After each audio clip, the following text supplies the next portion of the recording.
माता भगिनी, सभी नागरिक सज्जन और प्यारे भैया बहनों, आज मैं आपके समक्ष एक फौजी की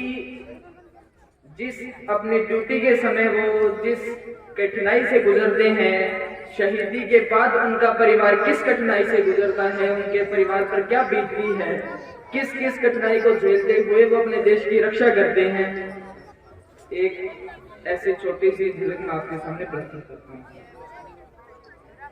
मैं केशव का 5 जन्ने भी गहन मौन में खोया हूँ, उन बेटों की याद कहानी लिखते लिखते रोया हूँ,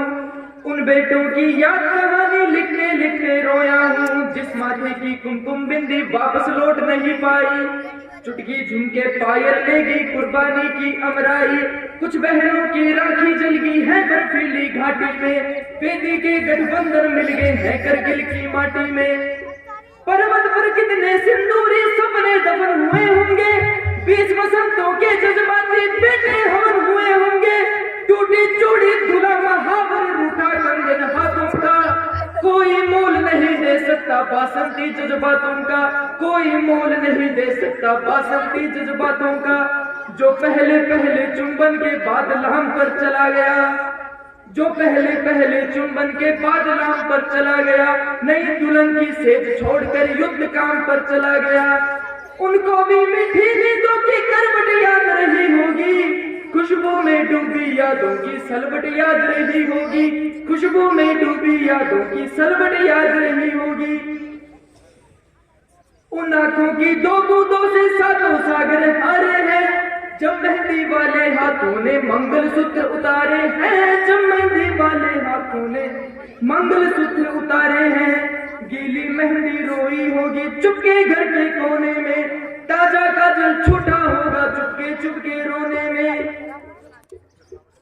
जब बेटे की अर्थी आई होगी सोने आंगन में, शायद दूध उतर आया हूँ बूढ़ी माँ के दामन में, शायद दूध उतर आया हूँ बूढ़ी माँ के दामन में, वो विधवा पूरी दुनिया का बोझा सर ले सकती है, संसार के किसी भी मजहब में धर्म में स्त्री कभी भी अर्थी को कंधा नहीं देती, लेकिन भरतपुर के पास एक गांव है अजान, जहां के अपने एक फौजी भाई श्री वीरेंद्र सिंह जी शहीद हुए, तो उनकी पत्नी ने अपने घर से लेकर शमशान घाट तक अपने पति की अर्थी को कंधा दिया। ये दुनिया की पहली ऐसी घटना थी जिस समय स्त्री ने अर्थी को कंधा दिया, उस पर ये नहीं। वो विधवा पूरी दुनिया का बोझा सर ले सकती है, वो विधवा पूरी दुनिया का बोझा सर ले सकती है, जो अपने पति की अर्थी को भी कंधा दे सकती है, जो अपने पति की अर्थी को भी कंधा दे सकती है। मैं ऐसी हर देवी के चरणों में सिर झुकाता हूँ, इसीलिए मैं कविता को हथियार बनाकर गाता हूँ, इसीलिए मैं कविता को हथियार बनाकर गाता हूँ।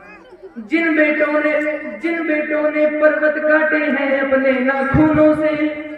जिन बेटों ने पर्वत काटे हैं अपने नाखूनों से, उनकी कोई मांग नहीं है दिल्ली के कानूनों से। जो सैनिक सीमा रेखा पर ध्रुव तारा बन जाता है, उस कुर्बानी के दीपक से सूरज भी शर्माता है, गर्म दहानों पर तो झोंके जो सीने अड़ जाते हैं, उनकी गाथा लिखने को अंबर छोटे पड़ जाते हैं, उनके लिए हिमालय कंधा देने को झुक जाता है, कुछ पल को सागर की लहरों का गर्जन रुक जाता है, उस सैनिक के शव का दर्शन तीर्थ जैसा होता है, चित्र शहीदों का मंदिर की मूर्त जैसा होता है, चित्र शहीदों का मंदिर की मूर्त जैसा होता है। क्या ये देश उन्हीं का है जो सीमा पर मर जाते हैं, क्या ये देश उन्हीं का है जो सीमा पर मर जाते हैं, अपना लहू बहाकर टीका सरहद पर कर जाते हैं, कोई युद्ध वतन की खातिर सबको लड़ना पड़ता है, संकट की घड़ियों में सबको सैनिक बनना पड़ता है, जो भी कौम वतन की खातिर मरने को तैयार नहीं, उसकी संतति को आजादी जीने का अधिकार नहीं, उसकी संतति को आजादी जीने का अधिकार नहीं। सैनिक अपने प्राण गवा कर देश बड़ा कर जाते हैं, सैनिक अपने प्राण गंवाकर देश बड़ा कर जाते हैं, बलिदानों की बुनियादों पर राष्ट्र खड़ा कर जाते हैं। जिनको माँ के बलिदानी बेटों से प्यार नहीं होगा, उन्हें तिरंगे को लहराने का अधिकार नहीं होगा, उन्हें तिरंगे को लहराने का अधिकार नहीं होगा। जय हिंद।